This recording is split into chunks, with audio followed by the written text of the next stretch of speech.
Karen was born into a world of gray.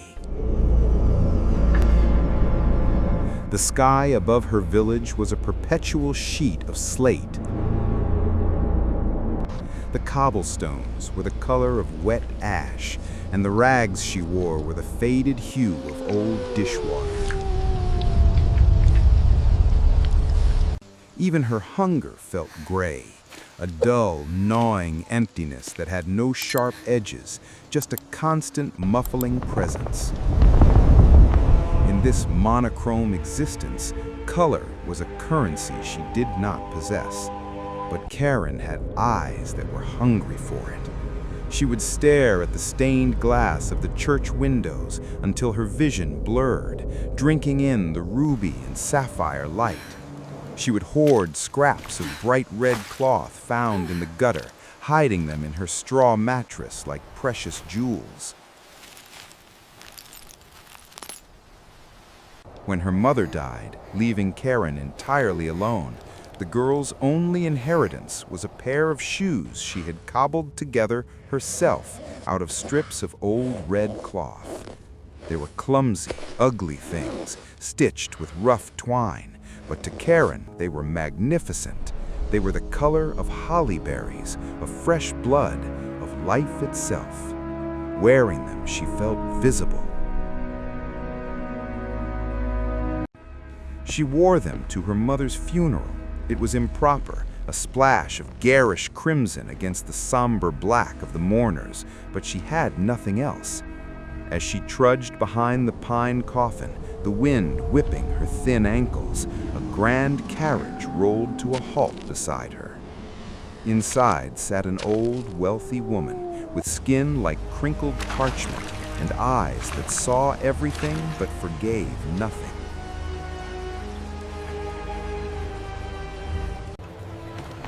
She saw the shivering girl. She saw the crude red shoes. Pity, cold and distant, stirred within her. "Come, child," the old woman said. "You look cold, child. Those shoes won't keep you warm."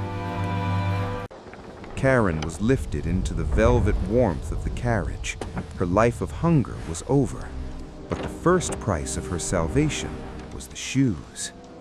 "Burn them," the old woman commanded the maid, wrinkling her nose at the sight of the clumsy red cloth things. "They are hideous." Karen watched them blacken and curl in the hearth, her heart twisting. She was given clean dresses of white and blue, sturdy black boots, and a warm bed. She was taught to read, to sew, and to sit still. She was respectable. She was fed. She was bored. The hunger for color did not leave. It merely went dormant, waiting.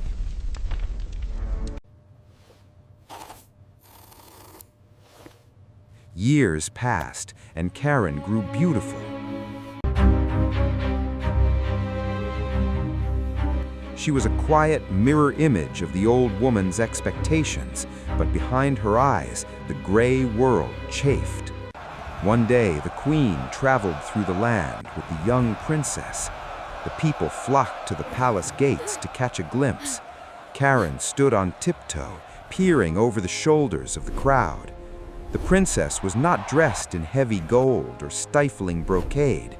She stood on the balcony in a simple white dress, but on her feet was a pair of red shoes made of the finest red Morocco leather.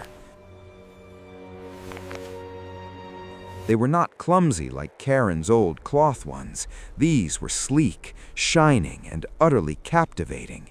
They seemed to pulse with an inner light. The seed was watered. The dormancy ended. Soon after, the time came for Karen's confirmation. She needed new shoes for the occasion.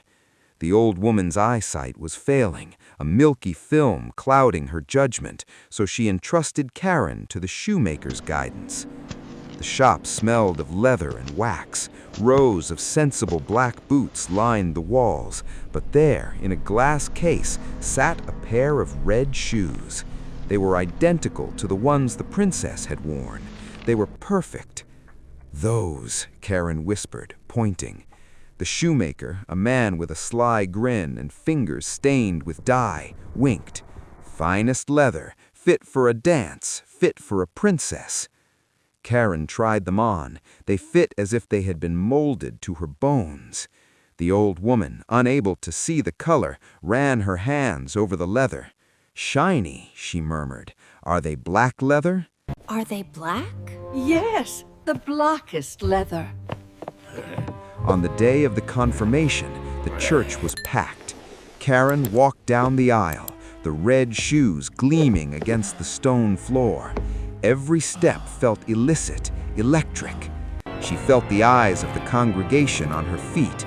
Even the icons on the walls, the somber statues of saints, seemed to lower their eyes to look at her red shoes. When the bishop laid his hands on her head to speak of God and duty, Karen was not praying. She was thinking about how the sunlight from the stained glass hit the toe of her left shoe, turning it into a burning ember. She promised her soul to God, but her heart was pledged to the red leather. The deception did not last. Neighbors whispered, and soon the old woman knew. She was furious. "It is vanity," she scolded, her voice trembling. Vanity. "It is wicked to wear red to church. You will wear only black from now on. You will go to the service next Sunday, and you will be humble."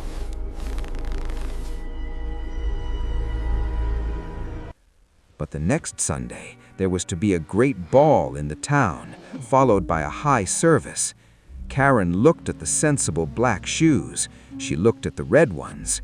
The red ones seemed to breathe. She put on the red shoes. She walked to the church with the old woman.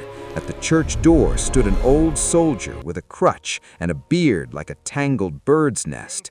He bowed low, his eyes twinkling with a strange, malevolent recognition. "Welcome, child. Those are lovely shoes." "Oh, what beautiful dancing shoes," he crooned. "Mind you stay on when you dance." "What beautiful dancing shoes." A shiver ran up Karen's spine, cold and sharp. She entered the church, but her mind was a whirlwind. The choir sang, the organ boomed, but Karen heard only the rhythm of a waltz. She forgot the hymns, she forgot the prayers. When they left the church, the old soldier was still there. "Oh, what beautiful dancing shoes," he said again. Suddenly, Karen's left foot twitched, then her right. She didn't want to move, but her feet did. They performed a quick gliding step. The old woman screamed, clutching Karen's arm, but the shoes were pulling Karen away.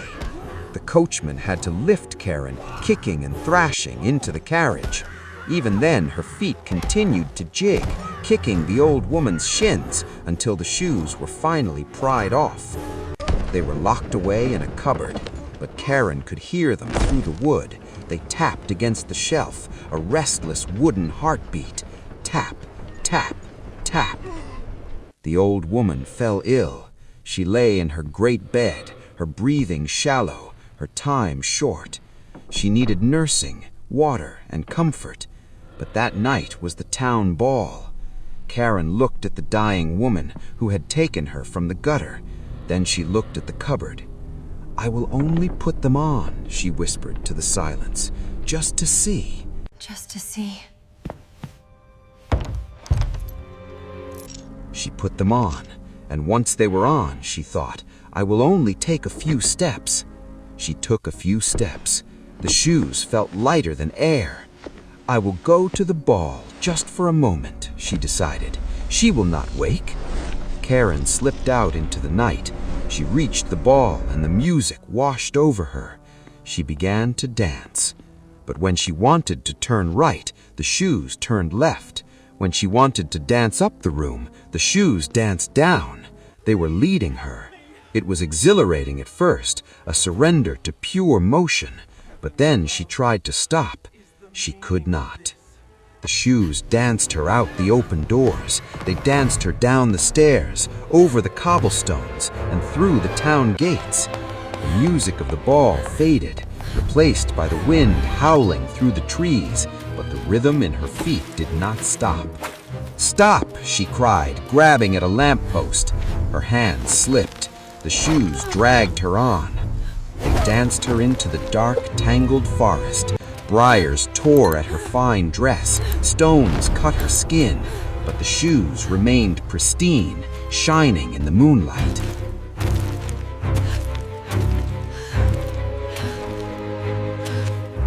She was terrified. She tried to sit, to fall, to pry them off, but they were fused to her feet, an extension of her own flesh. She danced through the night and into the day. She danced through rain that soaked her to the bone and sun that blistered her skin. Her legs burned with lactic fire. Her lungs screamed for air, but the shoes were relentless. She danced past an open churchyard. A grave was being dug, but the dead did not welcome her. An angel stood in the doorway of the church. He was not a soft, cherubic thing. He was tall, with wings made of sharp feathers and a sword that gleamed with starlight. "You shall dance," the angel's voice boomed, drowning out the wind. "You shall dance in your red shoes until you are pale and cold. You shall dance from door to door, and where proud, vain children live, you shall knock so that they hear you and fear you. You shall dance, dance." "Mercy!" Karen screamed. "I do not know mercy," the angel replied. "I know only the law." The shoes spun her away before she could beg further. She danced across the fields, her tears drying on her cheeks. One morning, she saw a familiar house. It was the old woman's home. A coffin was being carried out, covered with flowers. Karen knew then that she was truly alone. She had abandoned her benefactress for a dance that would never end. She tried to follow the funeral procession, to weep for the woman who had saved her, but the shoes danced her into the briars, tearing her skin until she bled.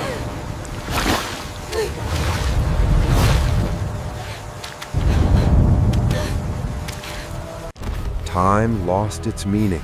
She became a skeletal figure, a whirlwind of rags and red leather.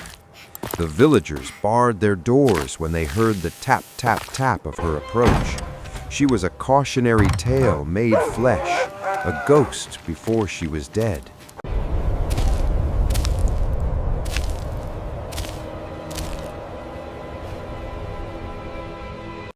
Desperation broke her mind. She danced toward a small, lonely house in the woods, the home of the executioner. He was a giant of a man, cleaning his heavy axe. He looked up as Karen danced into his yard, her feet a blur of motion. "Do not chop off my head," Karen wept, her voice a ragged croak, "for then I cannot repent. But chop off my feet with the red shoes." She confessed her sin. She confessed her vanity, her lies, her abandonment of the woman who loved her. The executioner nodded solemnly. He did not ask for payment. He gestured to the chopping block. Karen placed her feet upon the wood. The shoes jigged even there, unable to be still. The axe fell. It was a sharp, blinding agony, and then stillness. Karen fell back into the dust, but the shoes did not stop. With her feet still inside them, they danced away.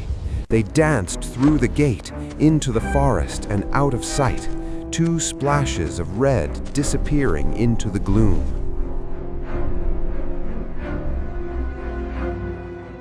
The executioner carved her a pair of wooden feet and crutches. He taught her a psalm of penitence. Karen kissed the hand that had held the axe and hobbled away. She went to the church. She wanted to take communion, to wash her soul clean. But as she approached the church door, the red shoes were there. They danced in front of her, blocking the way, grinning with their empty ankles. Terrified, Karen turned and fled. She spent the week in her small room, weeping and praying. She worked until her fingers bled, trying to scour the vanity from her soul.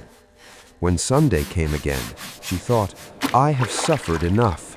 I have striven enough. Surely I can go in now." She took her crutches and walked to the churchyard. But as she reached the gate, the red shoes were there again, dancing among the tombstones, mocking her. Karen turned back. She realized then that the shoes were not just leather and thread. They were the physical manifestation of her own heart's desire, her own past. She could not simply walk away from them. She went to the parsonage and begged for work. She asked for no wages, only a roof over her head. She worked harder than the scullery maids. She was silent, humble, and kind. In the evenings, when the family read the Bible, she sat in the corner and listened, her wooden feet hidden beneath her rough gray skirt.